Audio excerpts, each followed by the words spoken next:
Hi, I love you so much. I miss you. Hey, baby. Yeah, thank you so much. My wife has been talking about my makeup all day. I love her. I have to put the cherries on me. Y'all, without further ado, let's get it poppin'.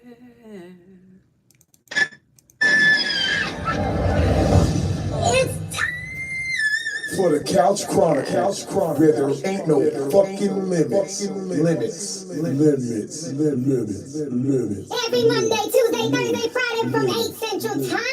You don't never want to miss a couch. And now we live every Wednesday at 9:30 a.m. Central Time. So that's the couch every day of the week. Yeah, tune in. You don't want to miss this shit. It's the Couch Chronicles, where they know what? I know you said it.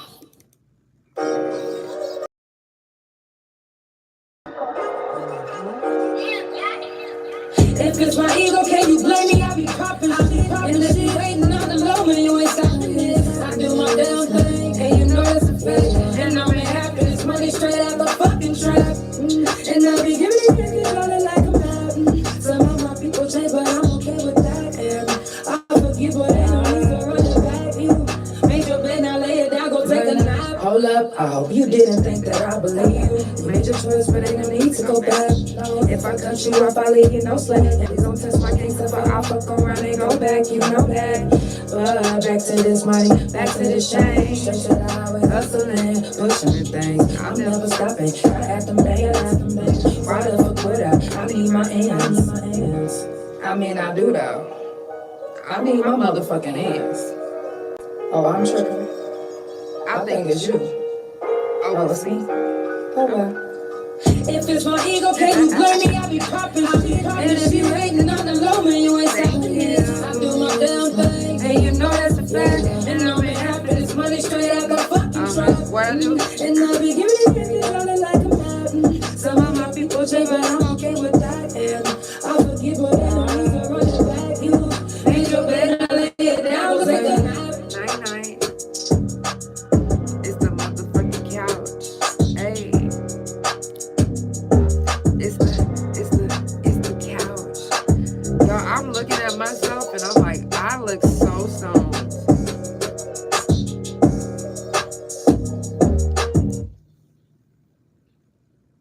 It's the Couch Chronicles, where they know fucking. I love you too. I look stoned. So, first of all, let me give a shout out to one of my favorite dispensaries that I've been watching over the years. You know, when award after award, you know, and as far as I know, I know why the awards are coming, but shout out to Medical Man Wellness Dispensary. If you guys haven't shopped there yet and you have your card, get there. That is definitely gonna be on your top. I'm talking about, you hear me? Tiggity top of the list. And they damn near never miss. You feel me? Okay. So, yes, Medical Man Wellness here in Oklahoma City. Again, shout out to the Thunders. Y'all already know we got that championship, baby. Yeah. So, I'm actually dropping my Thunder song tomorrow. If you've already pre-saved it, shout out to you. Shout out to all my couch potatoes that's already been, hitting me up, talking about the preview is dope. Like, thank you. I really hope that it gets heard by the right people. You feel me? And I really feel like every Thunder fan is gonna feel that. Like, if you don't feel it, you ain't a Thunder fan. Trust me. So that is dropping tomorrow on all platforms. Anywhere that you can listen to music, it will be there. So make sure that you could pre-save it tonight. That way when you wake up, it'll automatically be in your Apple, Spotify, or Pandora, wherever you listen. So I'm excited about it. I'm excited to share it with you guys. I'm excited for the world to hear it. You know, I have been sitting on it, and I was like, I didn't share it with a lot of people. So if you heard it before it came out, then consider yourself honored, because I don't do that. I don't do that. I gotta really fuck with you to let you hear my music before it's released, for real. So unless I would never release it, because then I'll play it on the couch. But I didn't even play it for my couch potatoes. So it's Prison Jail Felon Talk today and tomorrow, and then we'll come back again next month, August the 5th, 6th, 7th, 8th, and the 9th of next month. So if you didn't get a chance to talk this month, then you're more than welcome to come back next month and share your story. Share your story, because your story needs to be heard, baby. Trust me. Thank you so much. Before we go on, I do want to give a moment of silence for the ones that didn't make it here today. Okay, thank you. Justice for Mashaya. I know they just made a ruling that they're not going to do anything. They're not going to charge the man for murdering her, but it's still justice for Mashaya all day. So anybody that you lost, or anybody that you seen in the news that lost their life, let's give a moment of silence for them and the ones that you know as well.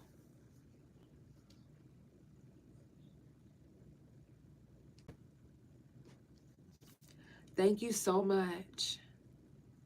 Thank you. If you got time, I can actually bring you up today. You want to come up?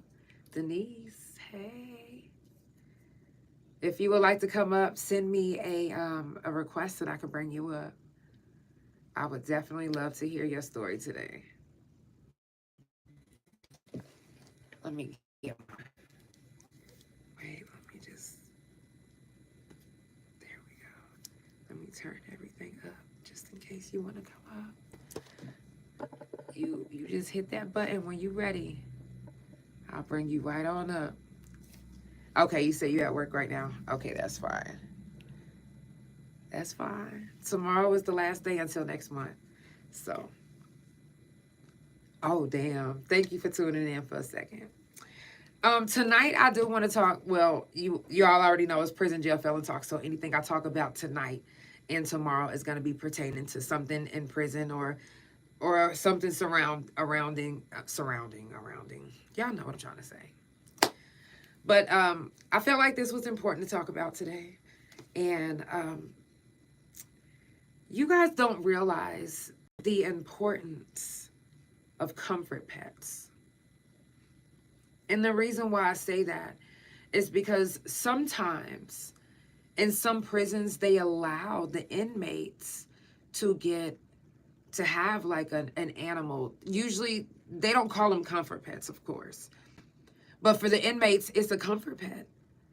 Like it gets you, even though you're supposed to be teaching this pet how to be a better pet or assistant for the next person, and they're not going to ever, be able to see you again or whatever. Some of them have life. They still get a chance to build that bond. And at that moment and at that time, it's comforting them and taking them out of the fact that they're in prison. Because when you're in prison and you have something to care about, something to take care of, it reminds you of being in the world. Some of them have kids. They took care of their kids. Taking care of a dog, taking care of, well, a cat not so much, but taking care of a dog it's like taking care of a baby. You still got to do some of the same things. Yeah, you said they have the dog programs. Right. So when they have those programs on the yard, even because I know a lot of times they give it to the program people, or they'll give it to people with life.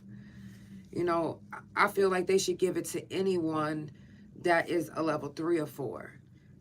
Because when you're in prison, no matter how much time you're doing, if you got a year and a half, That year and a half is not going to be perfect. That year and a half is going to be, it's going to be hell. That year and a half is going to be hell. And you're going to need something to help you get through. And sometimes talking to your cellie ain't always going to get you through it. Talking to one of your closest friends that's on a yard is not going to help you make it through. I'm sorry. It helps you get through a lot of stuff. But some stuff your friends on the yard cannot walk you through. Sometimes you need your mother. Or sometimes you need your father. Or your husband or your wife. Or your brother or your sister, your closest person that was in the world. That you can just curl up in and just cry and just tell everything to. Saying that to just a random person on the yard, that when they get mad, they might use it against you. You might have been like, oh, you know, one time I got raped, and then when they get mad at you, they'll be like, yeah, bitch, that's why you got raped. And it's like, wow, that's what you're throwing in my face right now? Wow. That's what you're throwing in my face right now? Like, and it's the craziest things that they throw. Thank you. That they throw in your face. And it's hurtful. And sometimes some people aren't mature enough to where if something gets thrown in your face, you just let it go. Some people, if you say something to them, they pop off. Some people will literally beat your fucking ass behind you saying something about anything that they brought up to you. If they was talking about their dead mom, they, you know, even if their father was deceased and they told you that their dad did something like damaging to them and you brought it up in an argument, that's liable to get you fucked up. So why wouldn't you want a comfort pet in that moment, in that time? A lot can happen within a year. If you like, I'm in prison and I only have a year, I'm good, I only have a year to go. A lot can happen within a year. Dead ass. Literally, I've seen someone literally die in front of our eyes within a year. They brought her back to life right on the yard. Then somebody else got a broom shoved up their fucking vagina and ripped open into their fucking asshole. Same year. Like, it was a bunch of shit that was happening. People was getting beat up left and right to the point where other people was in lock for years. And it was like, so imagine just getting on the yard and thinking nothing is going to happen, that you're just going to be good. Like, and then all of a sudden your cellie has been antagonizing people the whole time before you even got there. And now somebody comes into your cell early in the morning.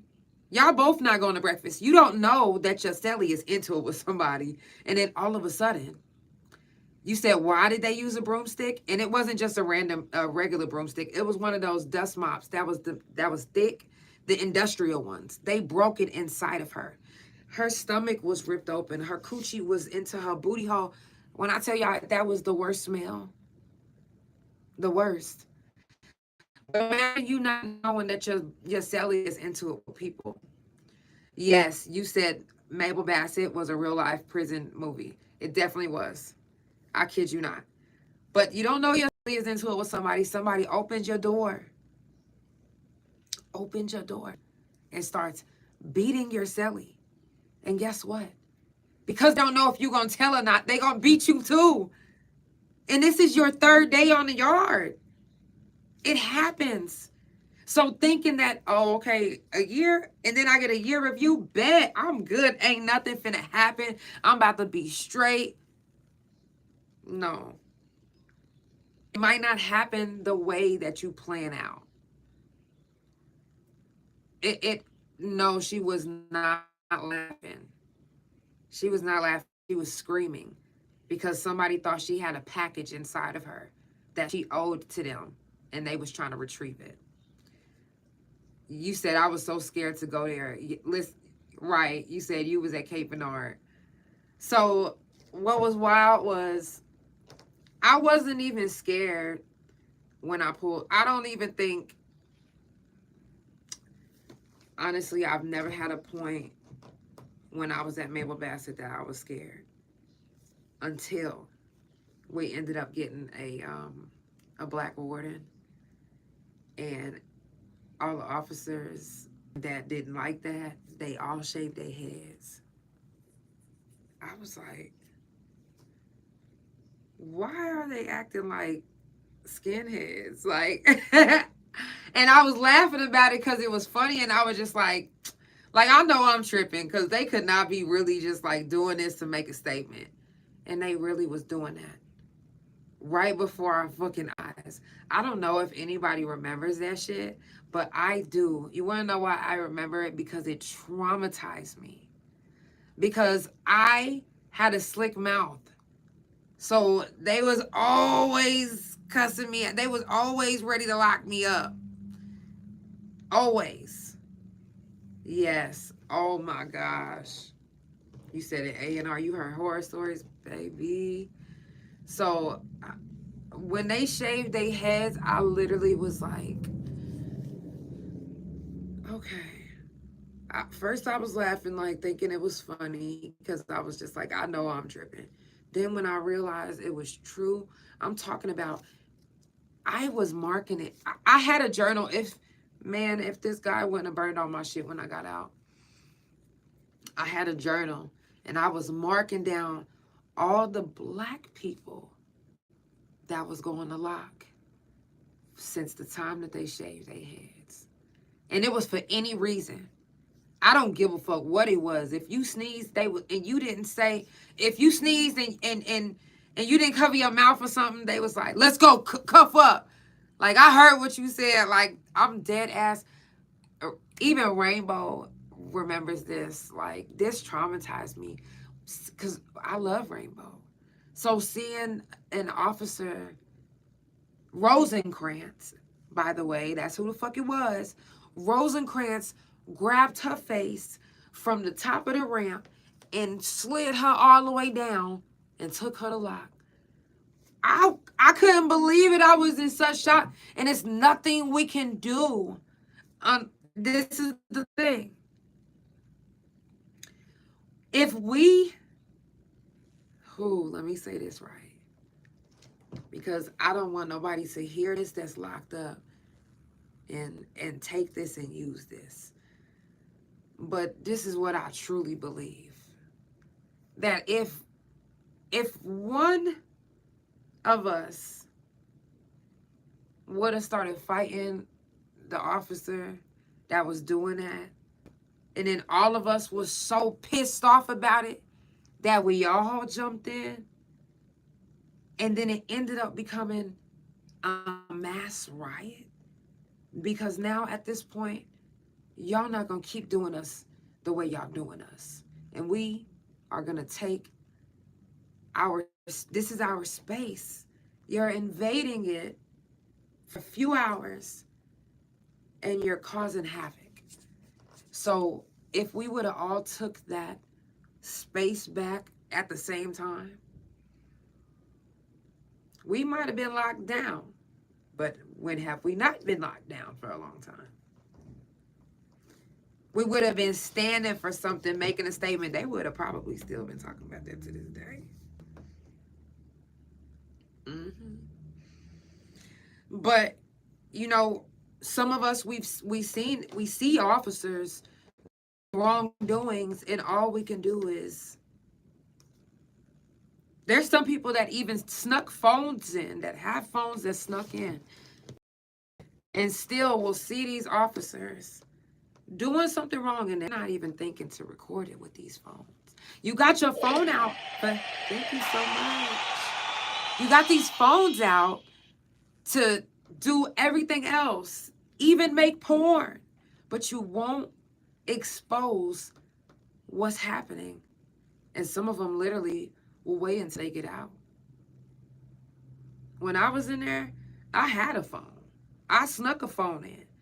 But somebody told on me so quick, I had to shake that little motherfucker. You hear me? I had to get rid of it. I went to lock. But I had to but I wasn't able to expose nothing. If I would have had it, if I would have been able to keep it, I'd have been what?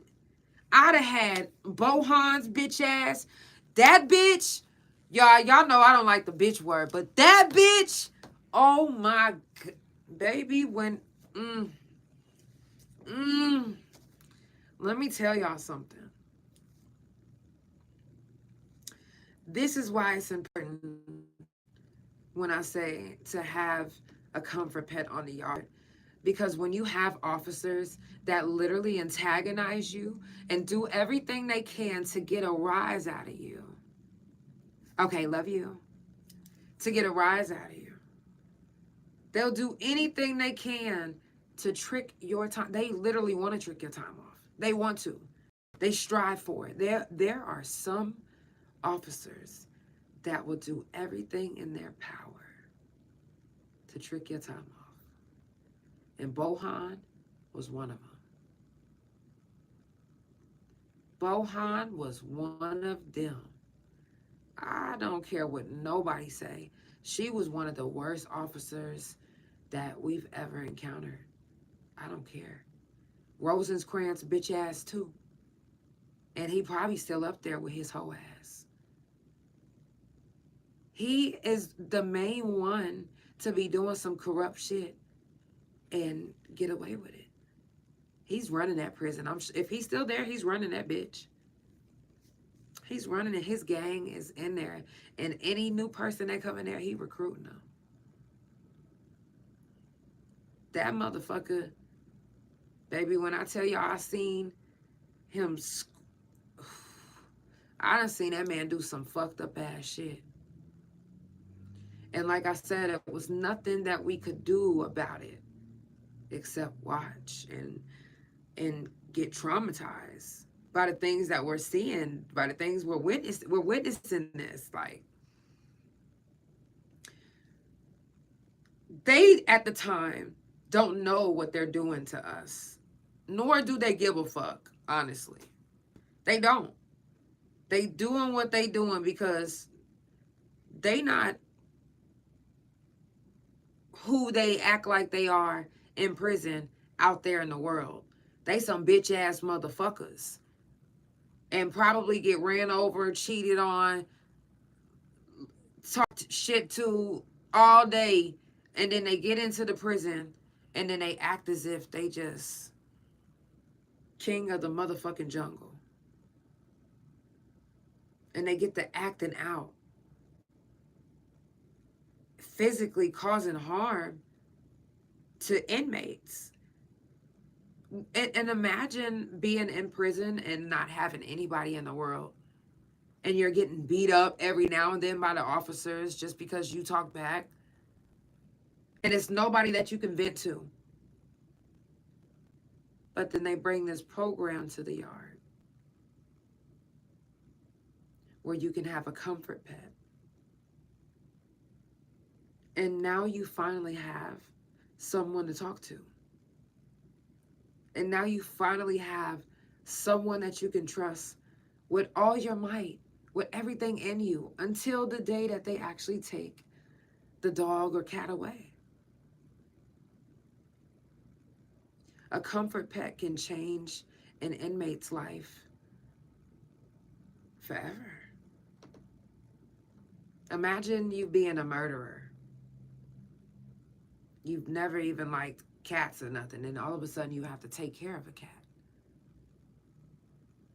That teaches you how to be soft. That teaches you how to be different if you wasn't already changing to begin with. Comfort pets, I really believe that every prison should have them. Every prison should have them. Y'all have this budget for so much. Why not make it useful? If you really want to change an inmate's thinking or their views in life, you got to help their mental at the same time. You can't just expect them to change because you're taking them to a fucking class. You're not even doing nothing to help their mental. And some of them need to be listened to. Some of them need to talk.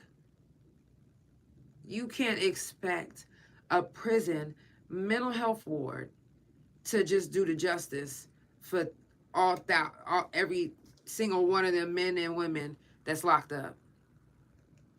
It doesn't work like that.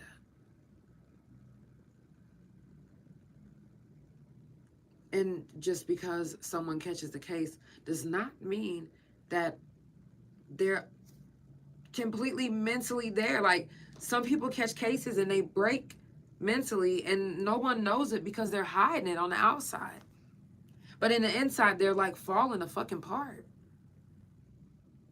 So you're sending somebody to a parent class and they're shattered in the inside. So they're only half-ass learning. They're not even paying attention to what's really going on. They're just doing enough to pass the class. And then y'all wonder why they get out and they're not still the best. Like you thought they was gonna be, like they passed. There was the #1 student. It don't work like that. I mean, if they really want to help, Comfort Pets. Comfort Pets can literally change someone's whole mental. I'm telling you. I literally went through it and I was like, and it's not like I wasn't in a relationship. I was at the time, but I still felt lonely. But when I got my cat, Lilith, my oldest, she changed me. It was just like, wow. She helped make me softer. You know, I was already getting into my feminine phase, but she was just making it better. She was making my life better. I was able to talk to her, you know, and regardless of what people think about talking to pets, Comfort Pets, fur babies, I believe that it is therapeutic. And it is one of the safest therapeutic sessions that you can ever have. Yeah, it is. Because when you're confiding in your fur baby, do you think for 1 second they about to go bark your business or meow your business to the next cat? No, they not. They aren't even good. The only thing they gonna bring up is like, yeah, you see I live over there? Oh yeah, this my house. Or this me. But they not about to go tell your business. And when you locked up, it means a lot to be able to speak freely and know that your business won't get out. Because there's so many people that once they get mad, they smear your business all up and down the yard. They don't care if you in the chapel. They come into the chapel with the bullshit. They don't give a fuck. So that's why, to me, I feel like having a comfort pet would help so many people on the yard, male and female. Imagine being able to talk and get things off your chest and not hold it in. Because holding it in makes you angry. Holding it in makes you lash out. Holding it in makes you more vulnerable to lash out. Because if you wasn't holding stuff in, when somebody was annoying you, you'll be able to have more patience with them. If you're already on edge because shit, everything is pissing you the fuck off. You ain't got no way to let it out. So it's staying in. At one point, it's going to end up exploding. Once it explodes, you can end up one or two places. If you're a violent exploder, is what I mean, you can end up in one or two places. The infirmary or SHU. Dead ass. The infirmary, because you got your ass beat. And they probably beat your ass so bad because you was like acting like you was, I don't know, whoever you thought you was.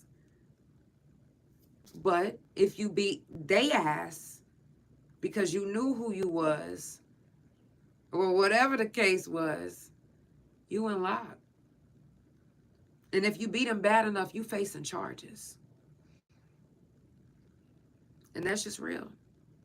Some people are not all the way there yet when it comes to managing their emotions.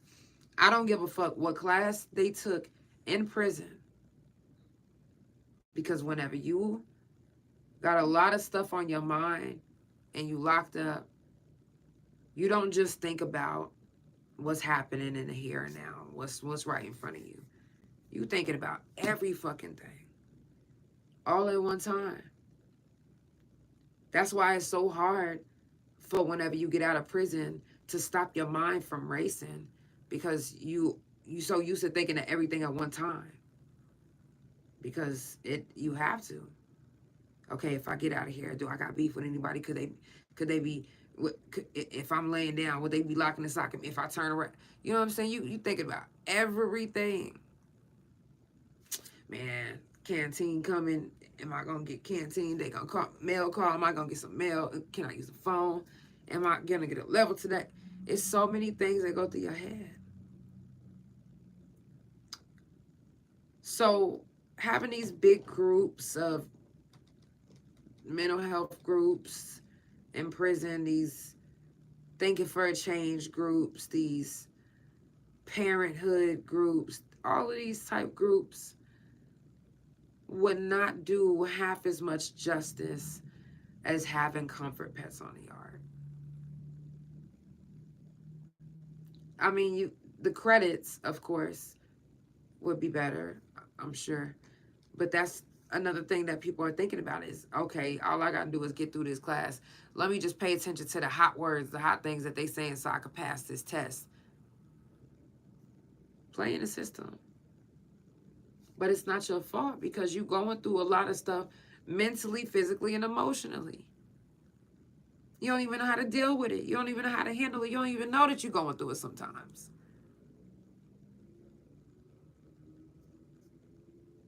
But if you would have got the help that you need, the right one, then you'll be less likely, you'll be less likely to go back to the yard.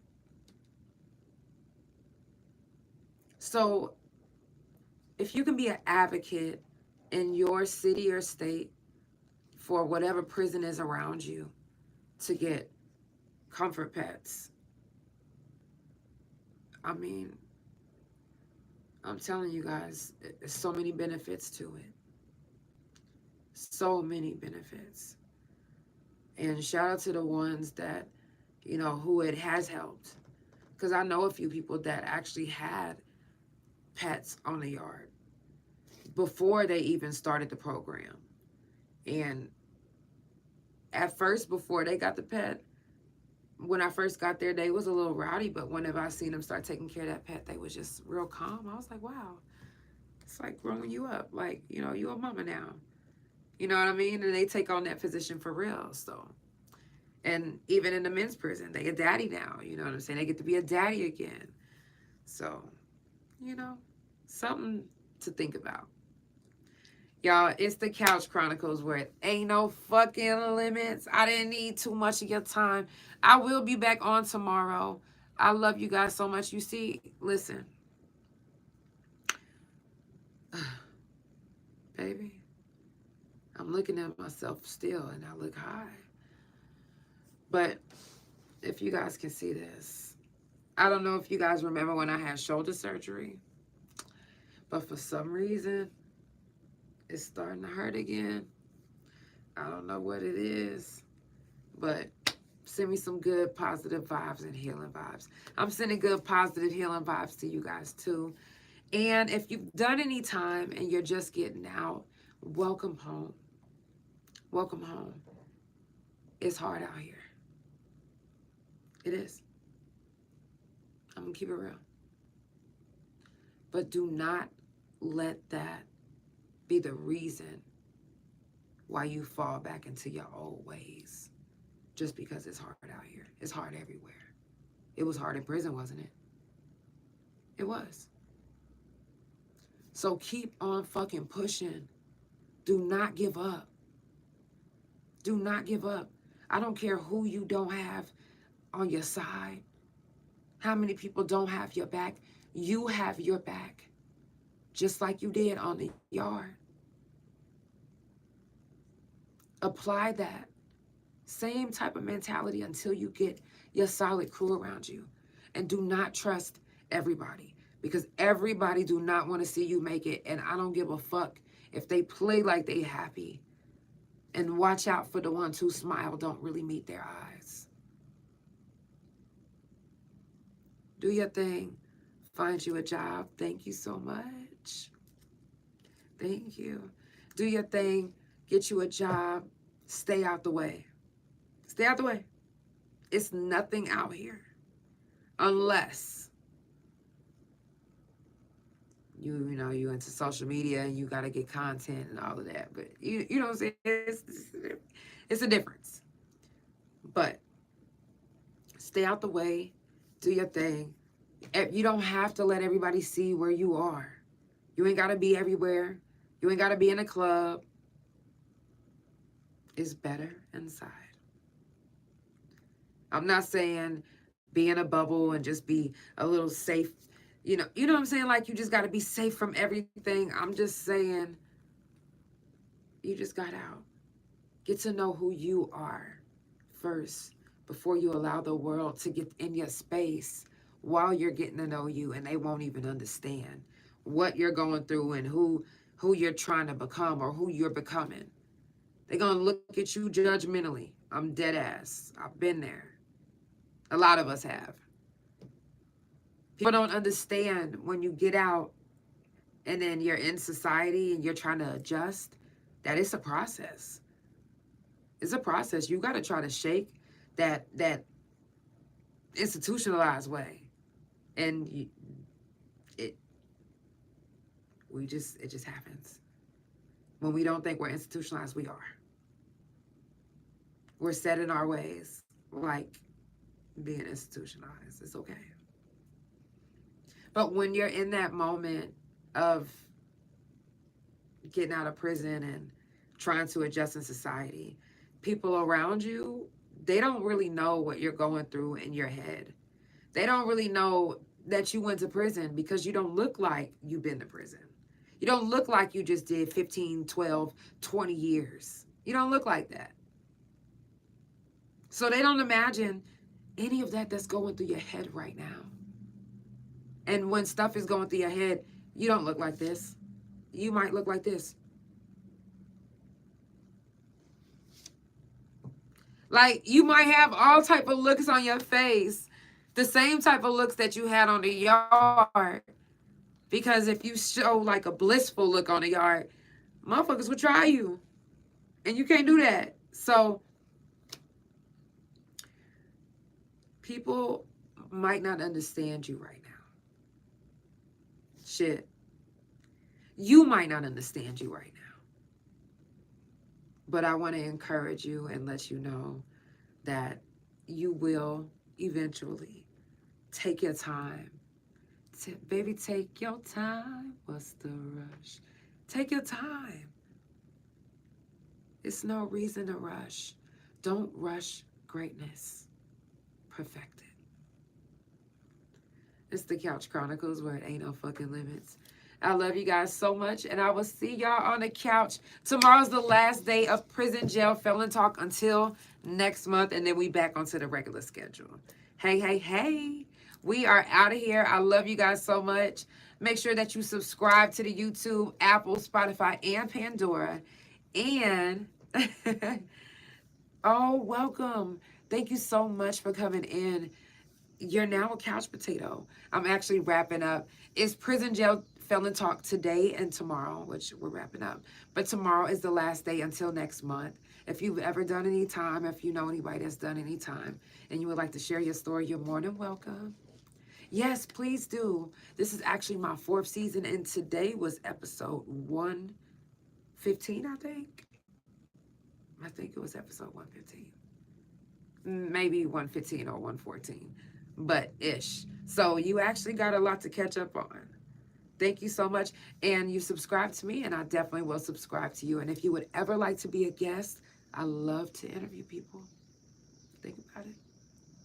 Y'all, it's the Couch Chronicles where it ain't no fucking limits. I love you so much. Sending positive vibes, love, and energy your way. Have a beautiful night. And I will see y'all tomorrow. Tomorrow for Friday. Oh, let me tell you guys this. I might be live tomorrow at 9:30 a.m. Central Time tomorrow.